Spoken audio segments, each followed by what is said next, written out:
Hi, I'm Mark and I'm passionate about English, and here we go with another mini lesson. And today I've got somebody I've known for a long time. I've lived in Bournemouth about 13 years, and I first bought a flat, then a house, and now I'm in a flat again, and Paul has helped me with some of those. So hi Paul. Hi Mark, how are you? I'm good, thanks. You? Cool. Yeah, very well indeed, thank you. Nice sunny day, enjoying the rays. Yeah, and where are we? We're in sunny Bournemouth. In fact, we're in a pub called the Richmond Arms, enjoying a coffee, obviously not a beer, I'd like to add. Basically sat down chatting about a series of questions you're going to ask me. Okay, so the first question is, how long have you been an estate agent? Nearly 20 years. I started my career in what's called a corporate agency for a big company called Connells. So I did my training there, and then I was poached to go and work for another company called Roberts, which is where I am today, and I've been there for about 12 years. 12 years. And what's the best and the worst thing about being an estate agent? The worst thing is probably the hours, because it means it's unsociable stuff. People want you to be there later in the evening and on a Saturday and God forbid a Sunday. But the nice thing is I get to meet lots of nice people, and if I must do a reasonable job, because a fair few of them come back to me. So as you're a prime example. And I have to say, even Paul has helped me.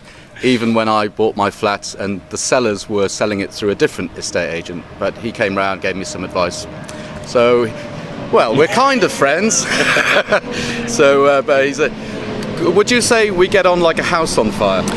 That's a good terminology, but bricks and mortar are a safe thing to put your property into. Put your money into, should I say. No, but I think you missed that one. We get on like a house on fire. We do indeed, yes. So we have a similar sense of humour. We do. Joke around a bit, and I guess we like each other. We do. Actually, there is a reason that Mark and I came to speak, and that is a long, long time ago. I was listening to the radio, to a quiz on the radio, and I happened to notice Mark's name come up on it, and about 3 years later I said, I remember you were on the big quiz, and he said, oh my god, I can't believe you remember that. So that's partially how our conversation sparked up. And I even gave you the radio that I won for your son. Which is now it's in my daughter's bedroom. Your daughter's bedroom. Okay, now how about your son? Does he need to put his house in order? Ooh. What does that mean? Yeah, what does that mean? Putting your house in order can mean a whole host of things. Some people could use that as part of passing away. Putting your house in order is, in English terminology, a demonstration of people getting their life together, or ensuring that they are have a plan, and that their strategy for making sure there is a process in place for when they pass away, perhaps. Or putting your house in order could also mean perhaps making sure your property is looking ready to move and to sell when the time arrives. But yeah, I guess we often just use it for getting organised. Also, that would be a good terminology. So is your house in order? Is your life organised? No. Because being truly British, we put everything off. Okay. And how old? You've got a son and a daughter. Actually, I've got two daughters. I have a daughter called Georgia and a daughter called Madeline. Georgia is nearly 10 and Madeline has just turned 7. Okay. And do they eat you out of house and home? Oh, eating me out of house and home, that's a good... Yes, they do eat me out of house and home, although they favour snacks like crisps and chocolate wherever they get the opportunity, though one is far more easy to persuade into fruit than the other. Okay, but it also kind of means that especially when children get older, maybe teenagers, yeah, they take up a lot of your money. They absorb vast amounts of my money, and they believe firmly that money grows on a tree at the bottom of our garden. A tree I cut down a long time ago, I hasten to add. Okay, Paul. Do you come from a good home? Do I come from good stock? I do come from a good home. I'm fortunate in the sense that both of my parents are still here, so I have a good family background. I'm fortunate enough that my mother's parents are both still here, so both of my grandparents, but sadly my father's parents have both passed on some years ago. But yes, I'm fortunate in the sense that I have a good background and a good support network. So also your parents didn't beat you, or? Well, only when it was well and truly deserved, but I won't go into what I did on that particular occasion. But yeah, when you come from a good home, it means your parents looked after you well. They did care for me, and I was fortunate. I was helped, educated. It doesn't necessarily mean that I was a regular church attendee, although I have actually managed to instigate that into my children, merely to get into the right school. Yes, I do come from a good home, and I've been very fortunate. I've not had any bad personal experience that can be blamed if I ever go to court one day. Okay, so we're in a very popular pub in Bournemouth called Richmond Arms. Many students come and sit in this beer garden, although it's lunchtime, so they're not here now. But if, for example, it was the first time we came to this pub and Yes. we didn't like it, and one of us said, it's nothing to write home about. You would describe that as it's okay, but it's certainly not worth revisiting at any stage in the immediate future. Yeah, it's nothing special. Yeah, okay. How about it really hit home? Oh, I think it struck a chord. It would be another terminology. I think it really hit home, as in it's something that made you step back and think.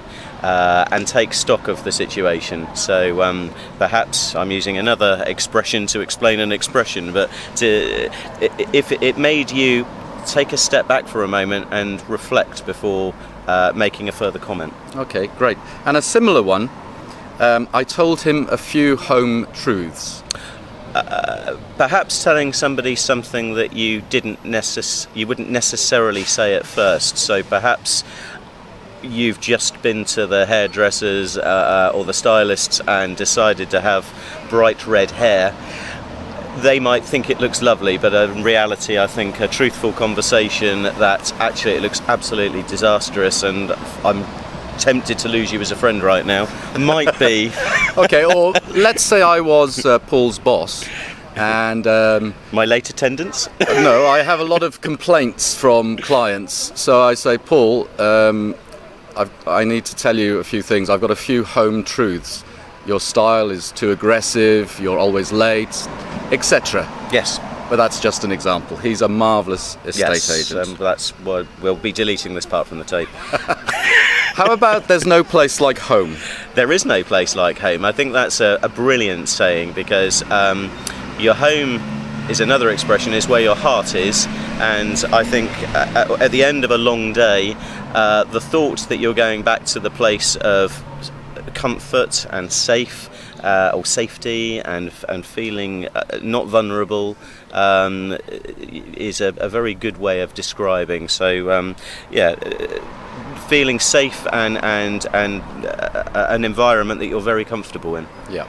Okay, so as usual, I've only written these idioms down as part of the topic of houses and home, because Paul's an estate agent. So I didn't think up explanations, and nor did he, but he's doing brilliantly so far. We got one more. Now, because we've got one more, if I said we're on the home straight... Well, it would mean we're getting to the latter stages of this interview, which is reassuring because my boss is in the background. Really? No. Okay, so I'm going to ask Paul to just carefully hold the microphone in the same position, and I get my joke, and as usual, I haven't told Paul this joke yet, so I don't know if he'll find it funny. A man goes into a pet shop and asks for 15 cockroaches, 35 woodlice, 12 wasps and 3 mice. What do you want them all for? Asks the shopkeeper. The man replies, I'm moving out of my flat tomorrow and my landlord said I had to leave it exactly as I found it. Obviously this property was not purchased through my organisation. Okay, brilliant. Okay, so your Beatles question for today is, in the Beatles song She's Leaving Home, who is the girl meeting? Who is the girl meeting in the song She's Leaving Home?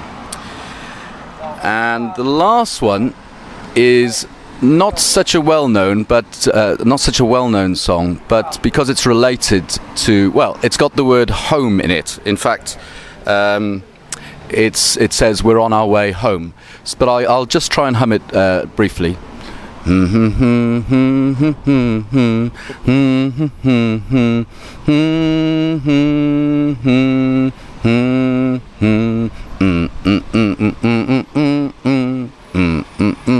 Quite difficult, that one. I believe that is on the Let It Be album, and part of the lyrics are "We're on our way home," which is why I did that song. Okay, thanks very much for watching, and thank you very much to Paul. Thank you. One thing we actually, you probably know, cheers if we had some beer. Don't really do it for coffee, but cheers we also say, we use to say thank you. So cheers, Paul. Cheers, Mark. All right, that's your mini lesson for today. Bye.